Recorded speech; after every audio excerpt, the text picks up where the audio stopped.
Work your ass off. There is no magic pill. It drives me crazy to go to the gym. You read 1 hour a day. I went and worked out 5 hours a day, and I was working on construction with 24 hours a day. Organize your day. Work hard. I'm here to talk about success.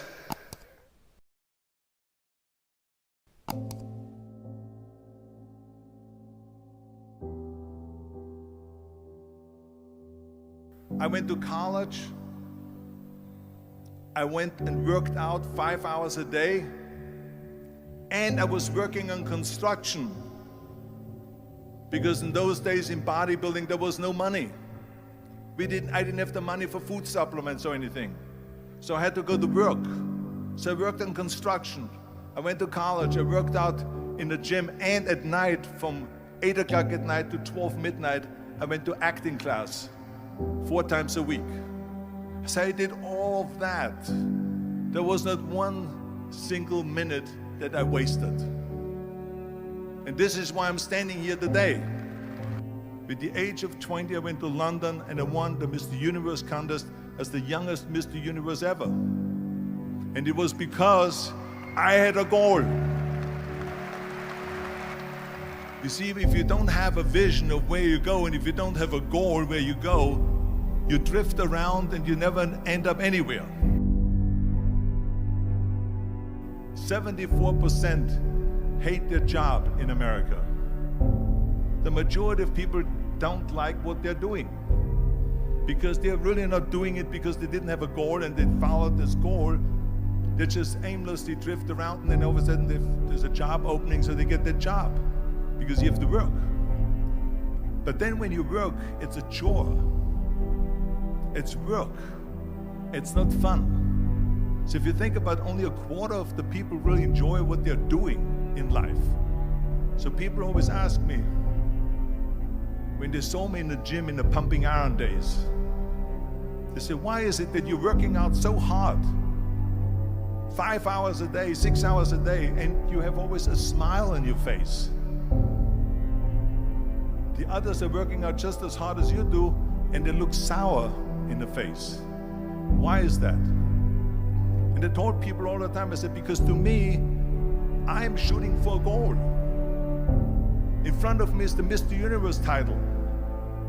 So every rep that I do gets me closer to accomplishing that goal, to make this goal, this vision, turn into reality. Every single set that I do, every repetition, every weight that I lift will get me a step closer to turn this goal into reality. So I couldn't wait to do another 500-pound squat. I couldn't wait to do another 500-pound bench press. I couldn't wait to do another 2,000 reps of sit-ups. I couldn't wait for the next exercise. So let me tell you something, visualizing your goal and going after it makes it fun. You got to have a purpose no matter what you do in life. You got to have a purpose. And Muhammad Ali worked his butt off, and I saw it firsthand. And I remember that there was a sports writer that was there in the gym when he was working out and he was doing sit-ups. And they asked him, how many sit-ups do you do? And he said, I don't start counting until it hurts. Now think about that. He doesn't start counting his sit-ups until he feels pain. That's when he starts counting. That is working hard. And so you can't get around the hard work. It doesn't matter who it is. Work your ass off. There is no magic pill. There is no magic out there. You cannot get around. You have to work and work and work. Make sure of this and make sure of that and all that stuff. So it's work. And it drives me crazy when people say that they don't have enough time to go to the gym for 45 minutes a day and work out, or to do something for 45 minutes to an hour a day to improve, if it is physically improve or if it is mentally to improve. Imagine you read 1 hour a day about history. How much you will learn after 365 hours in 1 year.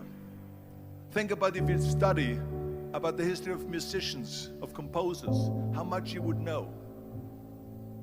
Imagine if you would work on a business, on some business that you want to develop every day for an hour.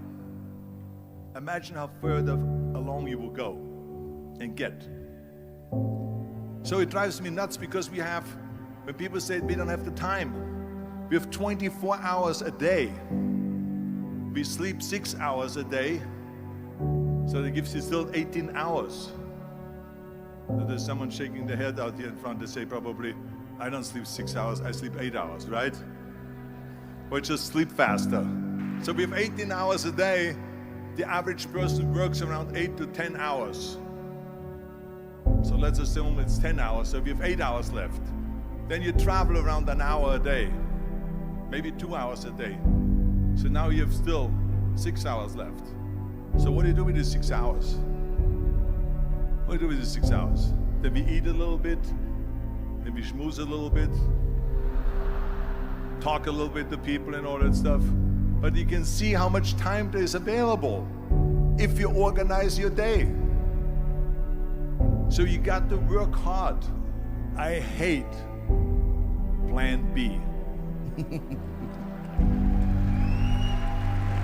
And I tell you why.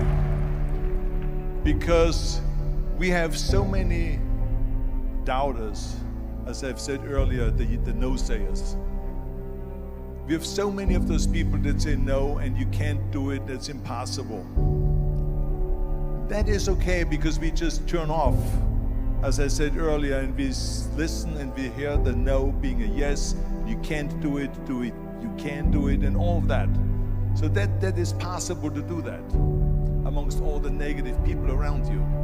But when you start doubting yourself, that's very dangerous. Because now what you're basically saying is that if my plan doesn't work, I have a fallback plan, I have a plan B. And that means that you start thinking about plan B, and every thought that you put into plan B, you're taking away now that thought and that energy from plan A.